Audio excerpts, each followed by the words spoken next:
after Imperial as an undergraduate, what did you go on to do a PhD? No. What happened to me at Imperial, that I got a very good degree. I got a first, and said to be in a very good first, and so but I wanted to return to Pakistan. But my father suggested that I should do some sort of industrial training. So I became an apprentice. I was twice an apprentice. First before I was a student, and then this time I became apprentice to a company which is no longer around, sadly, GEC, a very prominent company, and became an apprentice at General GEC. Electronics, was that? If it's electrical engineering. Yeah. I was then not committed to electronics as such, but to electrical engineering, because in Pakistan there wasn't much electronics, and I was going to go back and set up power systems and power distribution and generation in Pakistan, which is what my father wanted me to do. So I went off to be an apprentice at GEC, and that was a very... and before that, when I'd been at Imperial, they'd said, do you want to stay on to do a PhD? And I didn't even know what it meant. So I said, no, that's not for me. So I became an apprentice. While I was an apprentice, I met Donald Beck and David Young, two other apprentices who had graduated from Cambridge. And by chance, I became very friendly with them. And with Donald Beck, I'm still very friendly after all these years. And they started telling me stories about Cambridge and how wonderful it was, and how they could spend all your time playing sport if you were minded to do so. And I thought, what a wonderful opportunity, go to Cambridge and play sport. So I went back to Imperial College to consult the person, Mr. King, who I mentioned already, perhaps. He was my project supervisor. We did a final year project, and he'd supervised me very closely. And he'd been very kind to me and helpful. So I went to see him and said, look, I've been thinking that this being an apprentice isn't quite the lark I thought it was, because I'm not very good. Was that in Manchester, the apprentice? It was in Birmingham. Birmingham. I'm not that good with my hands, and I've had, as part of the apprenticeship, they've sent me to Wembley to their research labs. And I loved it, because when I went to the research lab, I was asked to do something by one of the research scientists, and later that afternoon I took it to him, and he was very pleased with the outcome, because I think he'd been struggling with the problem for a little while, and we'd sorted it out. And he suggested to me that I should be doing research. So anyway, that was very formative, because I went off to Mr. King, and he said, well, why don't you try for a scholarship now to Cambridge to do a PhD? So he helped me look around, and I looked at all the advertisements about scholarships being available, and came across the one at King's. There was one at Trinity and one at King's. And I applied for these. Was it named? It was called the King's College Open Studentship, to do research. In science? I don't even think it said sciences, but it was King's College Open Studentship, I remember. So I then applied, and I came for that interview, which I've told you the story already. A group including Paul Dykes. Did you know him? Engineering fellow. And Kendall Dixon, and I can't remember who the other people, I don't know who the other people were, interviewed me, and I was lucky enough to get the studentship. But tell the world the story you told me about how they forgot to tell you about you got your scholarship. Yes, in fact, I'm going to produce the evidence if I can find it, because somewhere in the loft there are some papers of my early years, and when I have in the summer I'll have the energy to go into the loft and find them. So I'll try and find the actual telegram and correspondence with King's. Perhaps I can have a copy of this for my archive. See if I can find it. Alan, you can have it if I find it. I might have destroyed it, but it might be there still in those papers.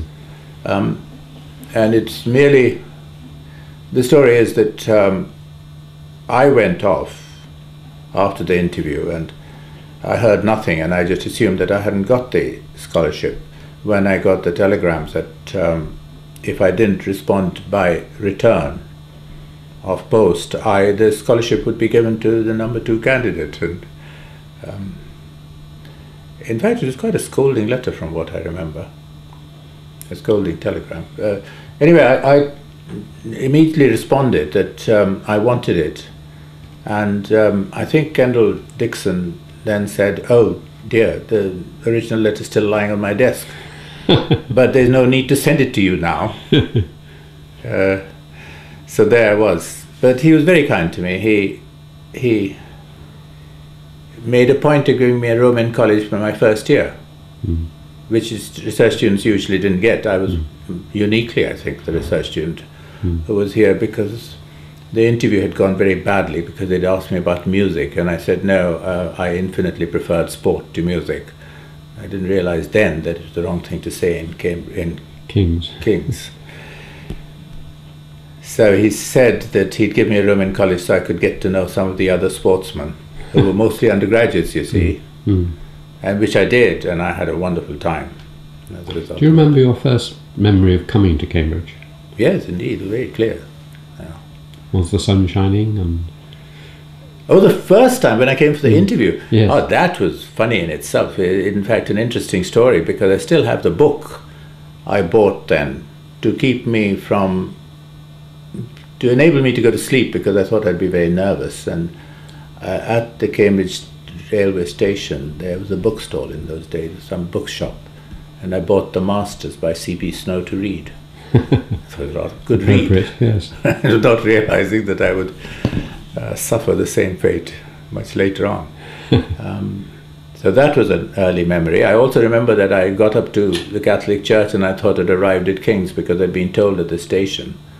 I was too nervous to take a taxi. Probably didn't have the money either, but I was going to walk to King's and I had plenty of time. But I thought I'd arrived when I got to the Catholic Church. Somebody told me it looks like a church. Which it does. What was the subject of your PhD?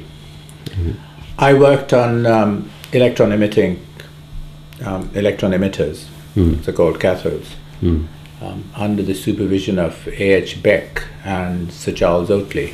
Sir Charles was a fellow of Trinity and very strong influence on my life from then onwards. But you see, King's had Professor Moulin, who was very ill by then, who was the electrical engineering professor, the first professor of electrical engineering, I think. But he was very unwell then and died a year or two later. So the person who was running the engineering department was Sir Charles Oatley for electrical engineering. Why was he such an influence on you?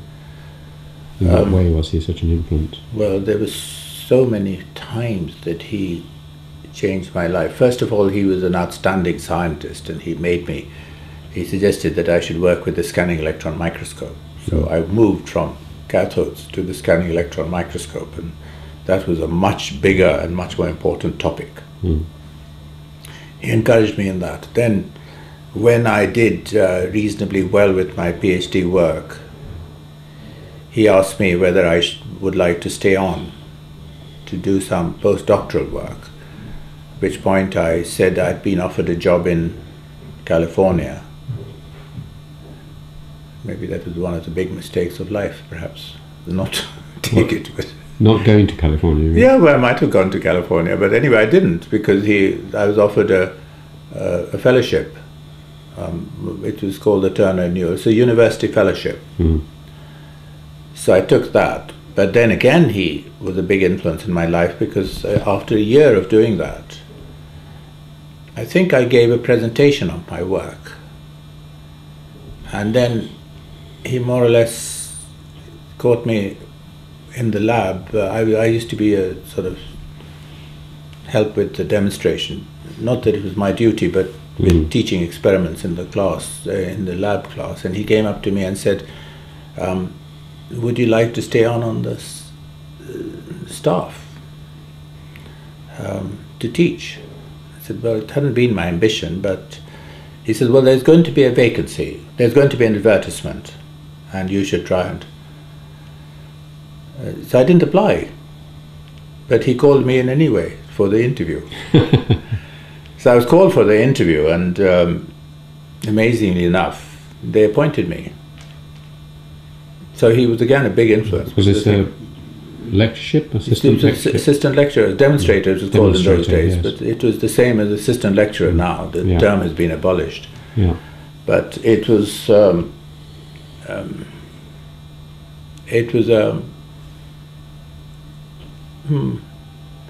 I think he decided by then that I would be able to teach. Mm. So that's how I came, through his influence, to becoming a university Have you enjoyed teaching?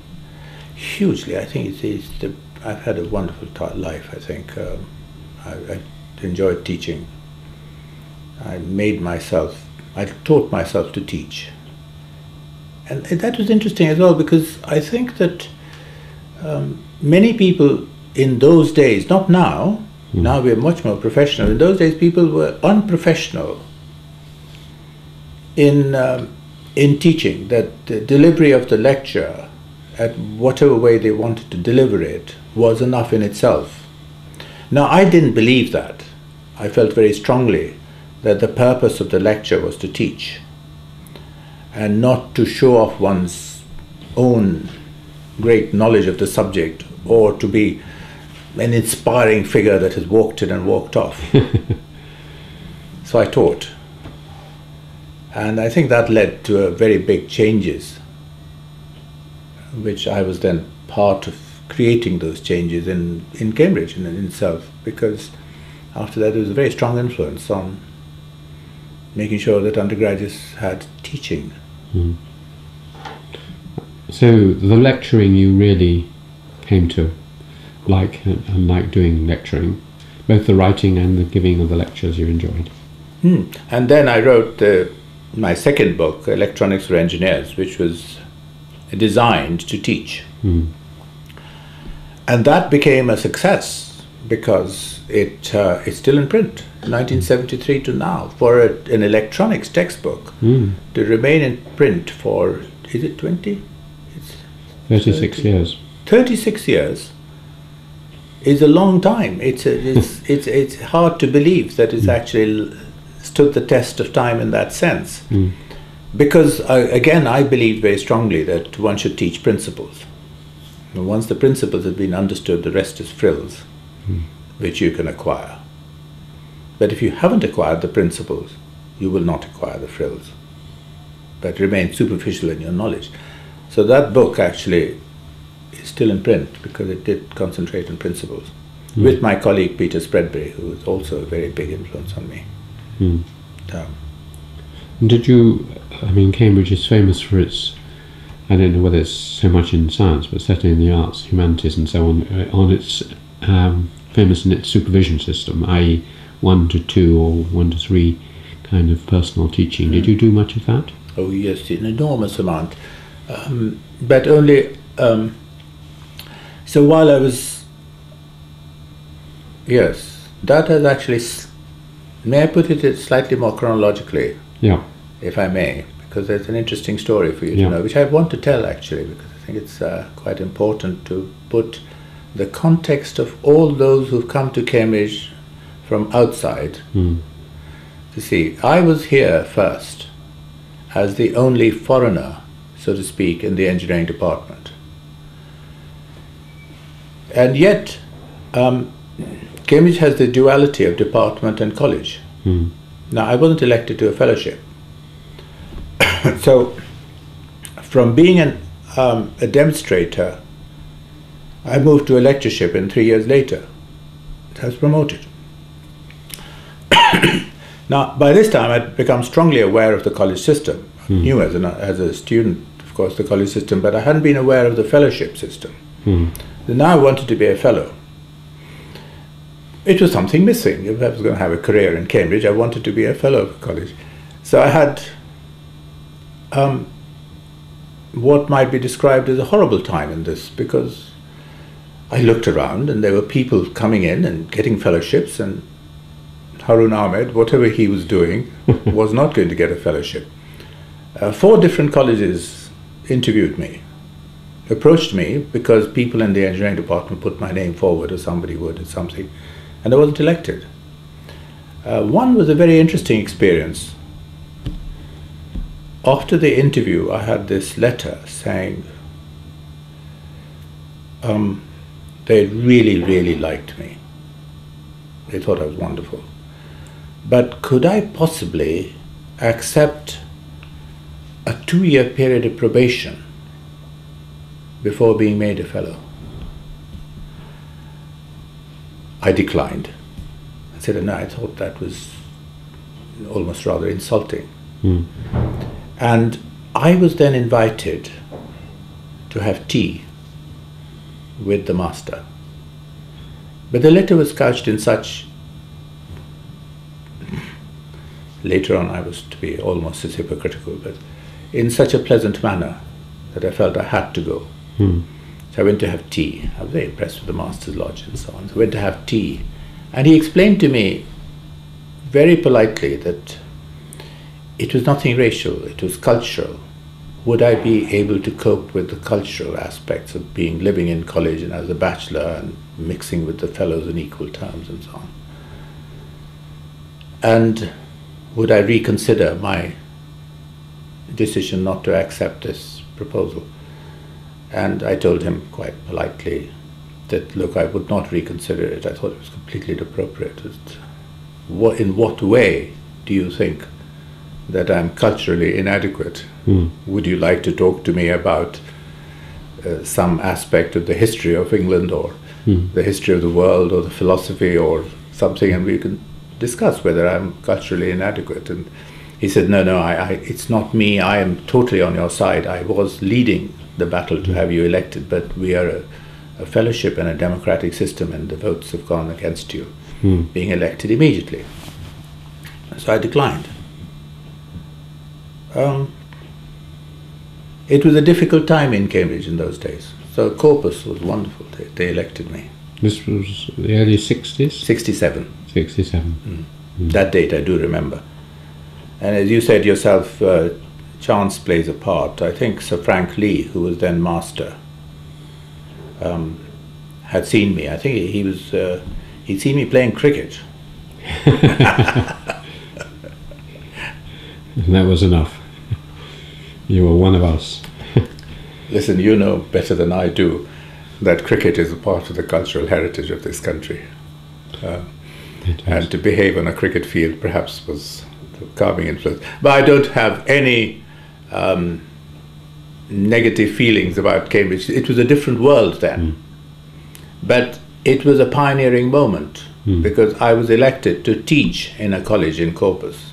And I think I was the first teaching fellow who was from Asia in any of the Cambridge colleges. Gosh. So it was an interesting experience because you see, again, the worries are intense because I thought they'd have trouble with my accent, the students. So after giving my first series of lectures and so on, I turned to them and turned to one or two of the people who came to see me afterwards and said, did you have any difficulty following you? No, he says, you're clear as a bell. You speak with that, we can hear your accent, but you speak so gradually and slowly that following your lectures is a pleasure in itself. But that Scotsman, I was really thrilled. Well, you backtracked to that from the question about undergraduate supervision, because once you went to Corpus, you were doing quite a lot of. Indeed, huge amounts. And did you enjoy that? Yes, very much. I thought I learned a great deal. I supervised from 5 to 7 because I was committed to research and I couldn't possibly leave the lab in the daytime. So my children learned to eat their supper at 7:15. They hold it against me to this day because their friends all ate at 6 and they had to wait at 7:15. So I taught from 5 to 7. I enjoyed my supervisions. I hope I did some good. I have hugely friendly relationships with very large numbers of. I lectured to 7,000 in the engineering department. Wow. So at one time, and now they're all going past it, of course, I could go virtually anywhere and in British industry, and somebody would come up to me and say, "Hello, Dr. Ahmed. Hello, Professor. Do you remember me?" I said, "Well, tell me your name. I'll try and remember you." But this is lecturing, and goodness knows how many I taught for supervisions, very large numbers. But I stopped when I became a reader. So concentrated on research after that.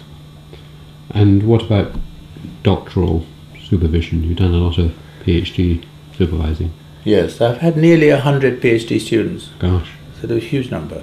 I think they're probably about 80 something actually, to be accurate.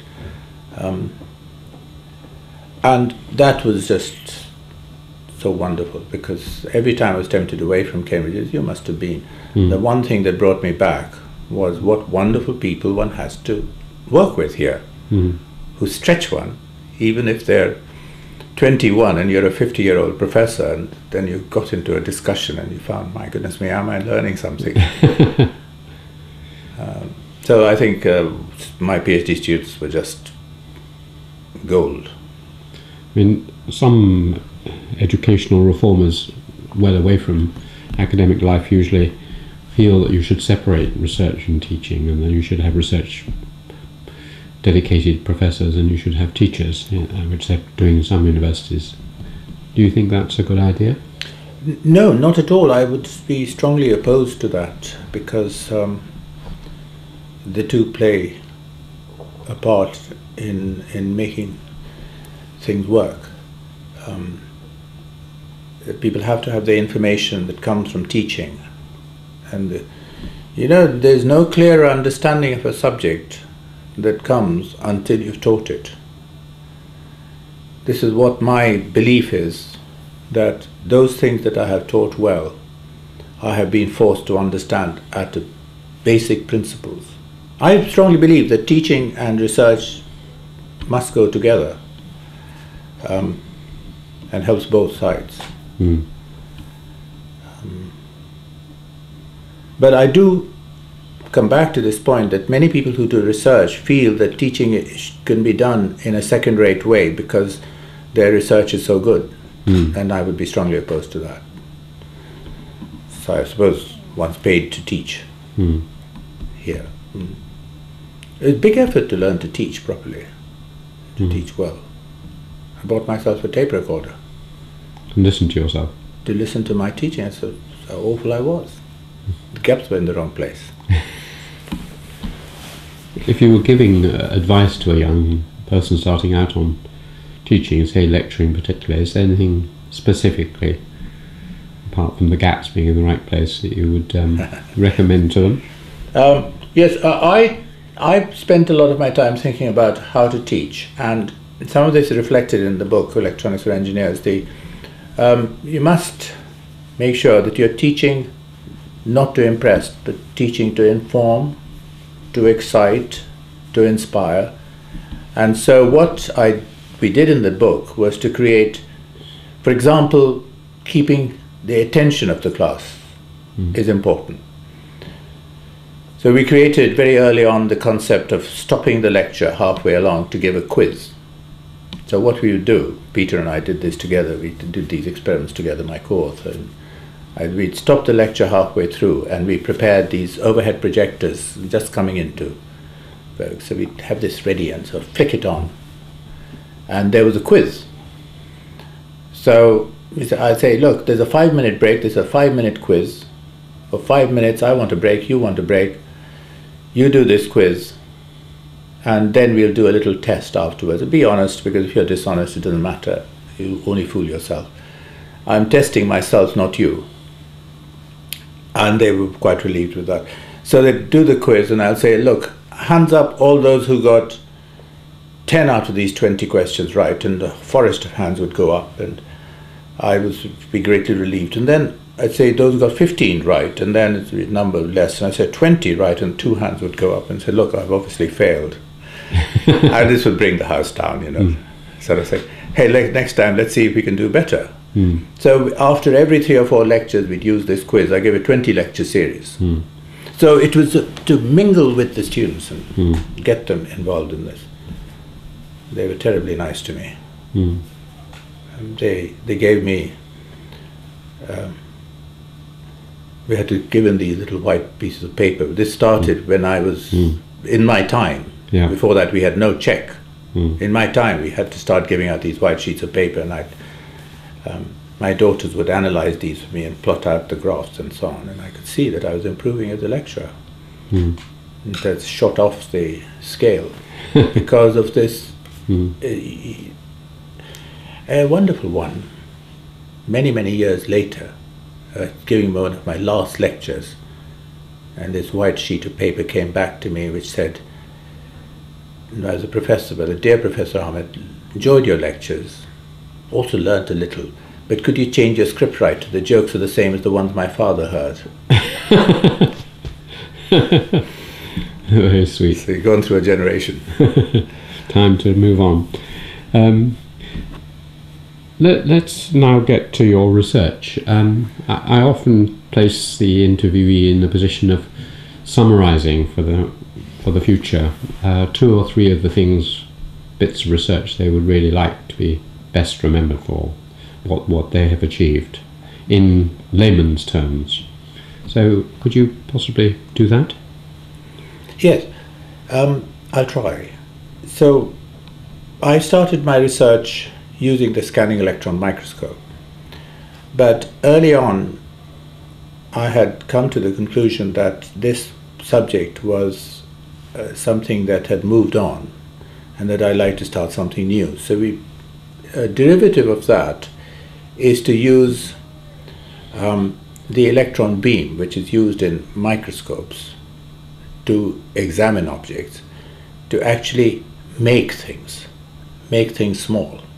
And I had come to this from the work of my colleague, or perhaps I should really call him a mentor, Alec Brewers, with whom I spent a very formative year in IBM, where he was leading the research. And as I mentioned to you earlier, he had shared a flat with me, and I'd got to know him, and he's a very fine research worker, and he had set up this activity in America. So when I spent a year with him at his invitation, that year was wonderful. I learned so much in that year because, first of all, it is America where everything moves at twice the pace here. But then he was very good and he was leading it and so on, and he was creating a research group. So I came back and I said, well, we must do this in England. So the first work on electron beam lithography, writing with electron beams, electronic circuits on chips, was what I started. And I'm very proud of the fact that I started it here. It never reached what they were doing in America. They were really moving ahead, but at least we got started here.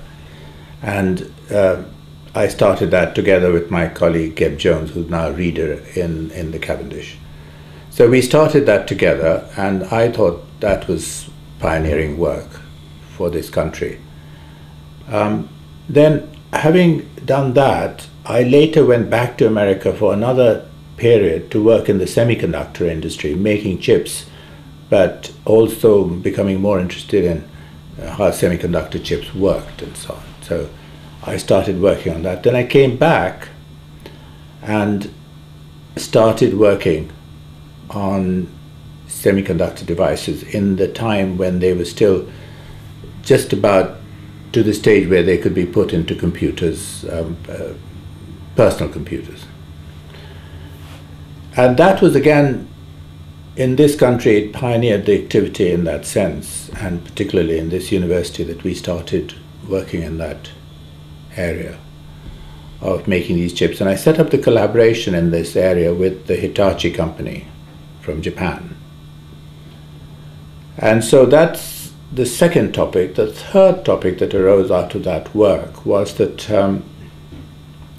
we became interested in reaching the fundamental limit of where chips could go. And a fascinating thought was that can we actually make an information bit, that is transfer of information, using just one electron? Mostly chips use collections of electrons. They go from A to B and therefore define whether it's a 0 or a 1. The presence of electrons would be 0, their absence would be a 1. Or the other way around, if you like, a bunch of electrons. But we wondered whether we could do this with just one electron. And that was very exciting because towards the end of my career, we published the work on single electron devices. That how single electrons, although you had to reduce the temperature to that of liquid helium, they could in fact define an information bit. Of that work I'm immensely proud, and I thought that would get me some pleasure and recognition. But that was about the time that I was leaving science because of the unexpected move towards college matters. So those are the three areas that I became most involved in and most aware that I had made some sort of contribution to that. But Hitachi was very important. The people from Hitachi were outstanding and they helped me a lot.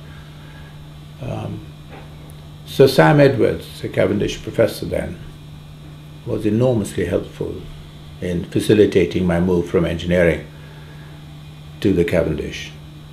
I'd spent 20 years in engineering, and the opportunity to work in the Cavendish with colleagues like Professor Michael Pepper and with other people there who had a very basic understanding of physics was very important for me.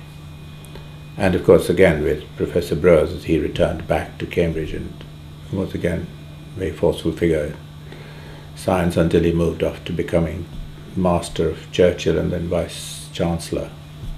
It remains to this day one of my longest standing friends. Well, I hope I'll have a chance to talk to him at some point. But I hope so, yes. What are the implications of getting it down to a single electron? Oh yes, I should have mentioned that. So the way chips have gone into our lives is that as they become smaller, the actual device that controls the flow of electrons is the transistor, and as that's become smaller, it's been possible to put more and more information on one small chip. So the amount of information that you can put on the chip, or the amount of functionality that you can create on the chip, defines how complex a system one can make with it. And not only complex, how portable a system. So complexity and portability both are enhanced by making the chip more functionally capable. Now, the more you reduce the number of electrons taking part in this exercise, the more complex you can make the chip. There are many subtleties to this argument, but the basic principle is absolutely right. The more you reduce the number of electrons, the more complex you can make the eventual chip. So, where's the limit? The limit is 1. Otherwise, you have to think of a different principle altogether. So, because of this limit, it was very interesting to explore this. So eventually, chips use fewer and fewer electrons. And when we get down to sort of 50, 10, 100 electrons, there is some uncertainty of whether the action is taking place. But the one electron device brings certainty. The absence of one or presence of one is certainty. So it's a very interesting philosophical concept as well. So it's approaching the limits, and therefore it pioneers the way for what might happen, say, 20 years from now. Maybe it won't happen, but we will be moving towards smaller electrons, smaller numbers of electrons. Would it mean that, I mean, you know Moore's law in relation to computing, does it mean that, I mean, some people said we're coming towards the end of the application of Moore's law, that we've reached some level where it won't continue? Well, at one electron it certainly will come to an end because there isn't anywhere else to go. Yeah. But until we reach to this very small numbers, maybe it will only go to very small numbers of electrons. Until we get there, this Moore's law will continue to give us more and more complex devices, making them more and more portable, and more coming into our lives as technical objects that we can use. Mobile phone becomes easier, you know, if it's charging time, if it could be that you only had to charge it once a month, or if your laptop could remain active for a week before you had to charge it. It'd make life a lot easier, because I was always getting caught on the train. So there are some changes to come out of this, which could be quite significant. So yes, it's a big step forward. I was wondering, just to date this interview, the Copenhagen meeting started yesterday on future of climate change and so on. I wondered whether any of your work, or certainly the work of Sir Richard Friend, who you know in the Cavendish, you thought might have any implications for the future of conservation of energy or any areas like that. Well, it isn't a direct impact, but anything that uses less energy is good. Good for business, good for the environment. That's one aspect, but that's the first sort of things, first thought that comes to mind. But the more important thought is that as we change, as we become aware of the environment and what is happening to us, we have two solutions to which are possible. One is, of course, to use less energy and try and do something about carbon emissions. But the other is to also to provide ourselves with some technological solutions, to look for answers, because we built this world around technical advances of such huge proportions in so small, short a time. And I think that anything that we have done in chip technology and microelectronics, which is the title of my chair, is to arm us with the means of sort of developing technology,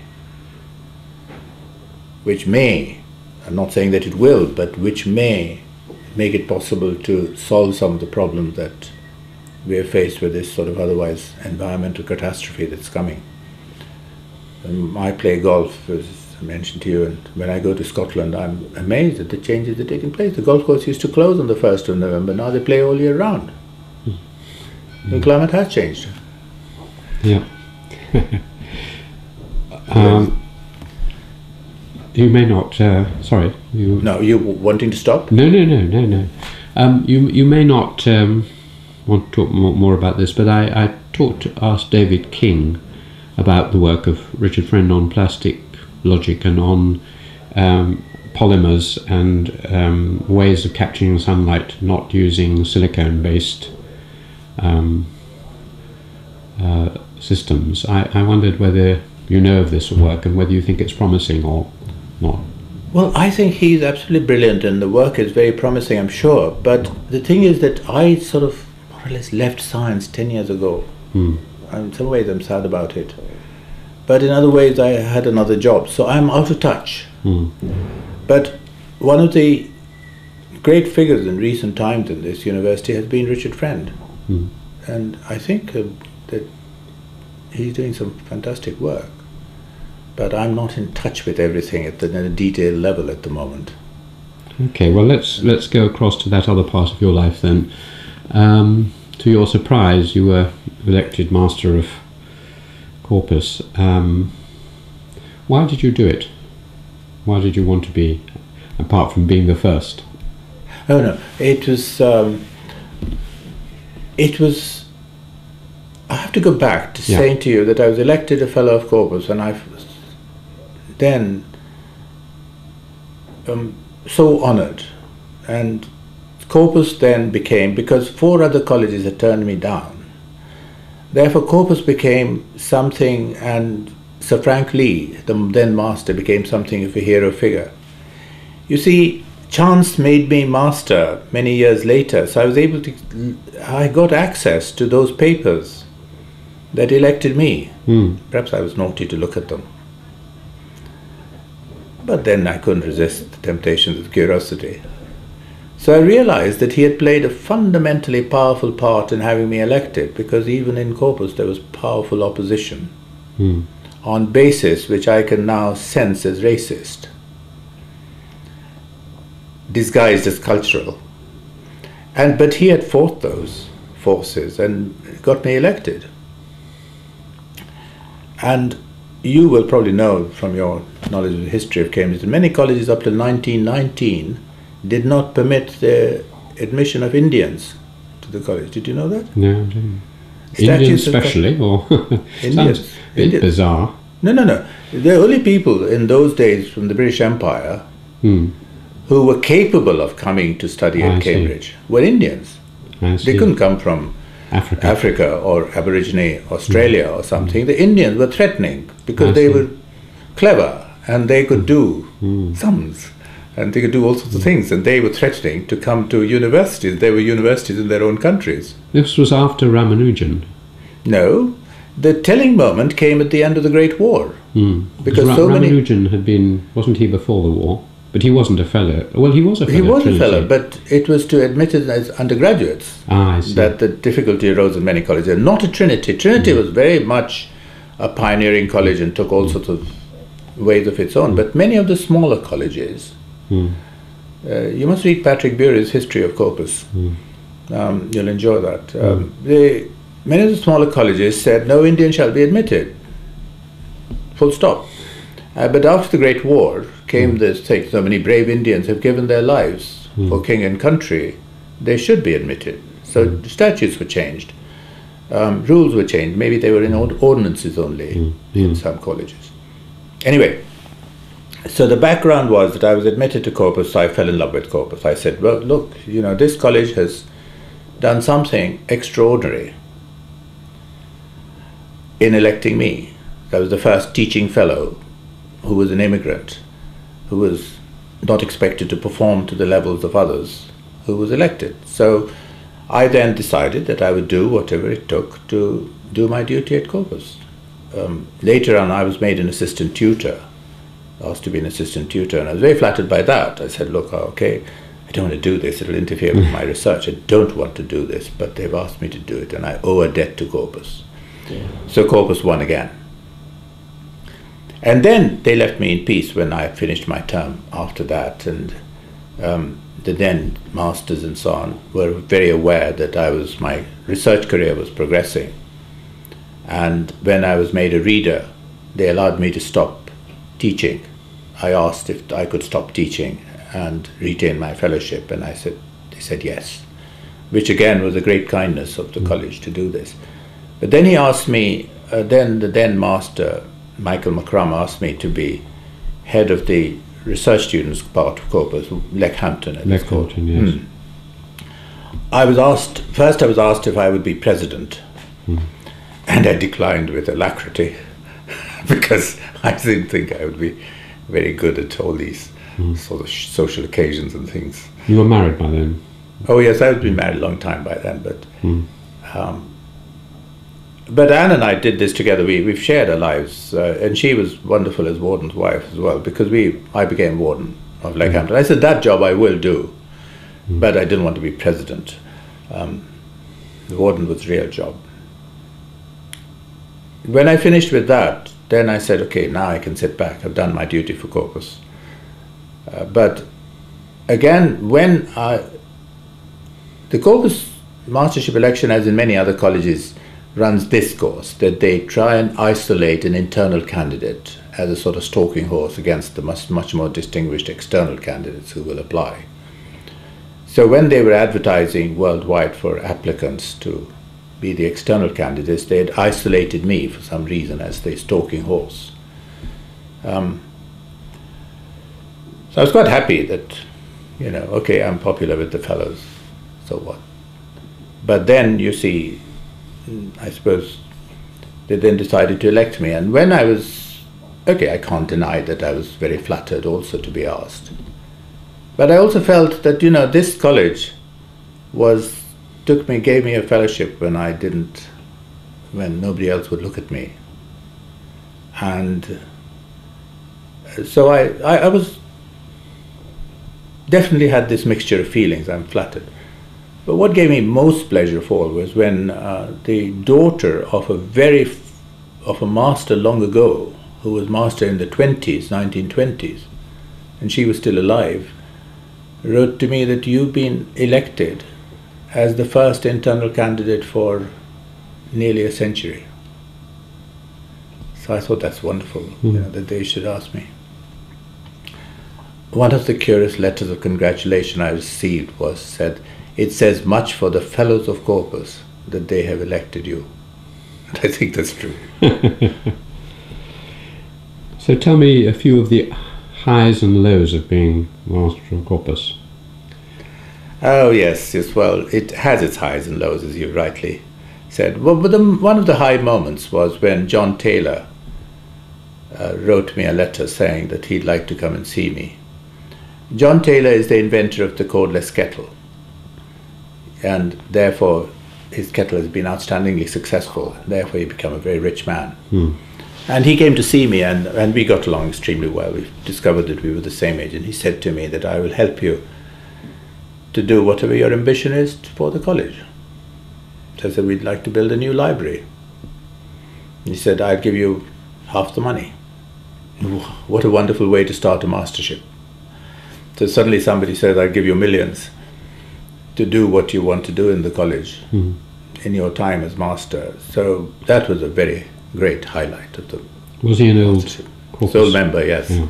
Who had come to Corpus at the same time as went to Imperial. And so we were exactly the same age. And he was an engineer too. He's actually did physics, but he's more of an engineer than I'm a physicist. So that was a very big highlight.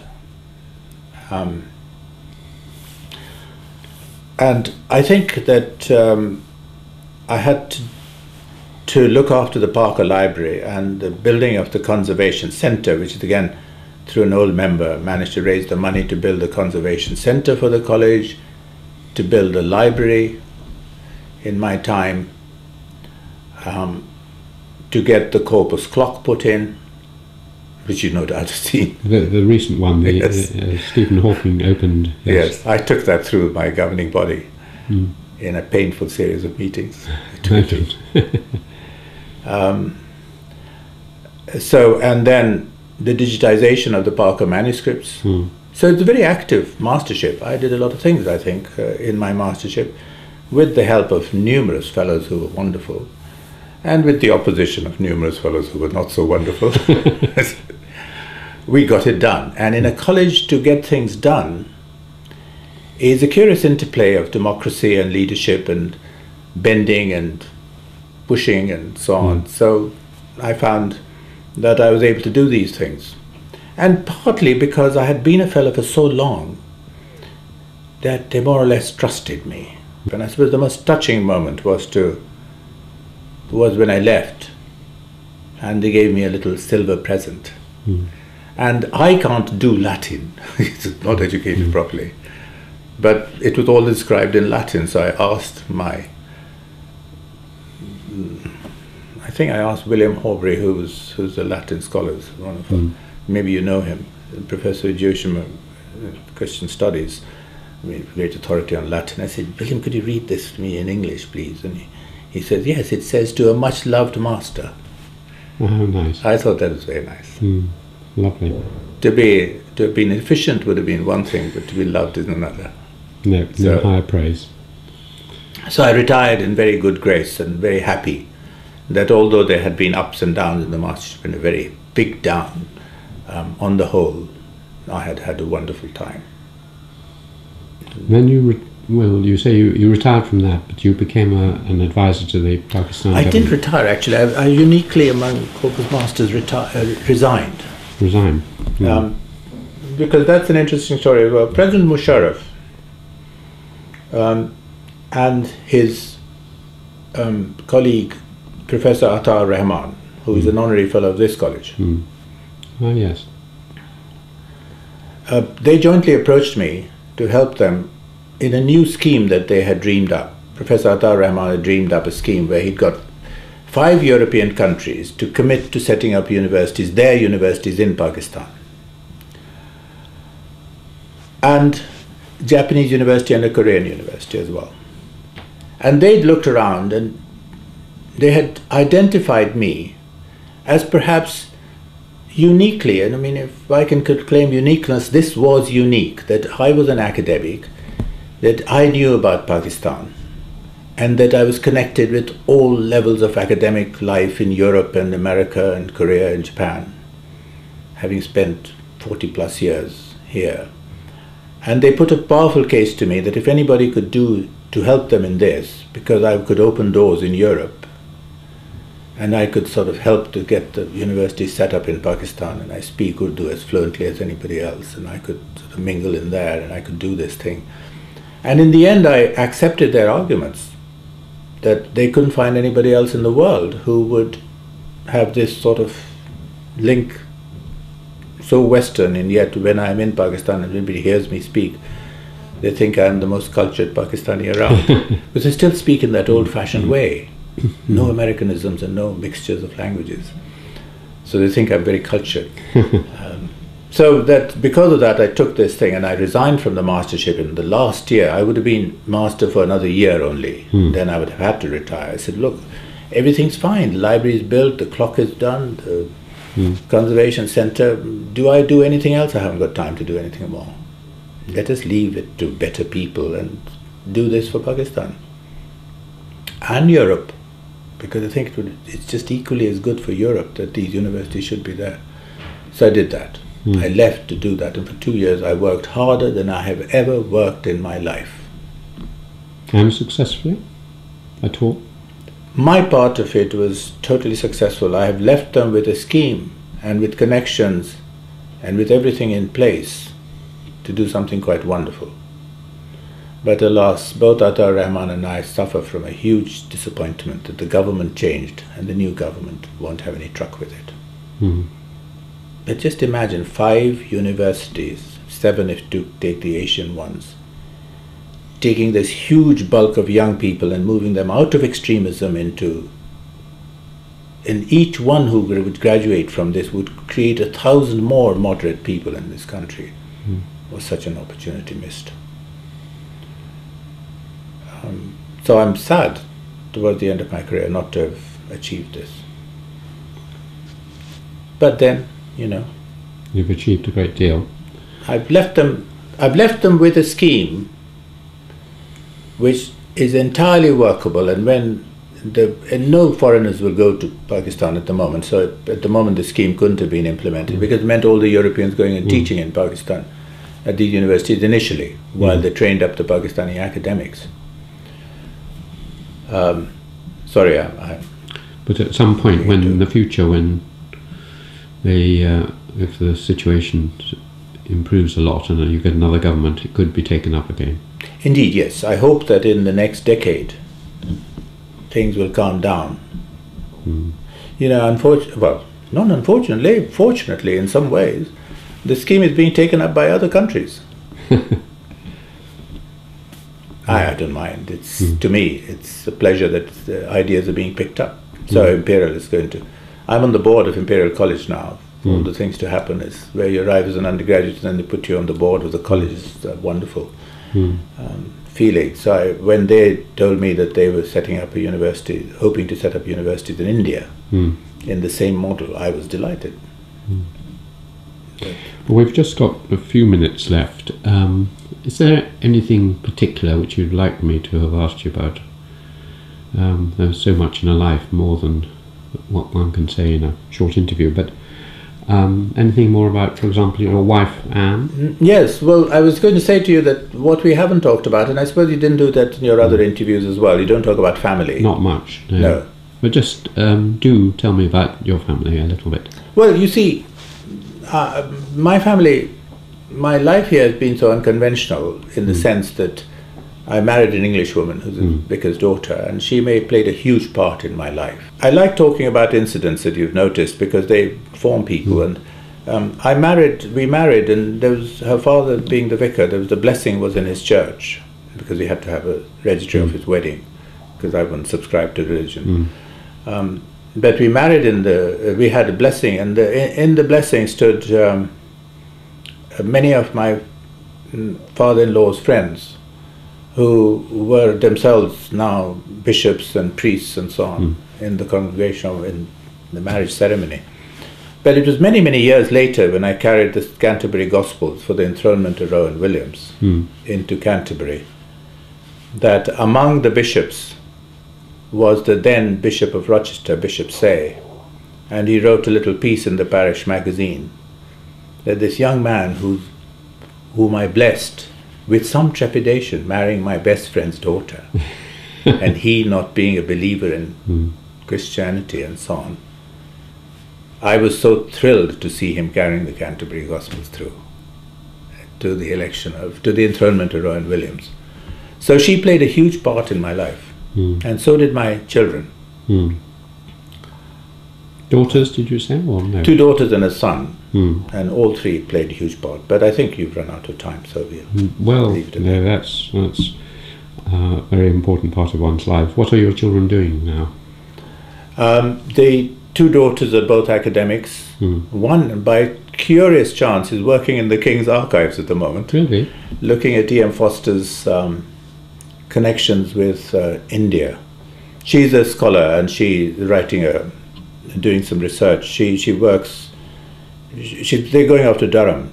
She and her husband, but they're at Sussex University at the moment. And the other one lives in Cambridge, and she's a educational psychologist and teaches people how to set examination papers to achieve the right outcome. Both have PhDs, and my son is a tennis coach. So you've got both sides of your character there, sport and... I wish he'd studied cricket. Cricket would have been nice. Okay, he's very good at all sport, but at tennis he excels, so he's just qualified as a tennis coach. He's a lot younger than the daughters. He's adopted, but just as precious. And he turned out to be very good at sport. I mean, I'm sorry, I really actually created him in that sense that we played sport from day one. But the girls weren't very keen on sport. Well, you can mention to one of your daughters who's working on canes in India that you were being interviewed next to E.M. Forster's clock.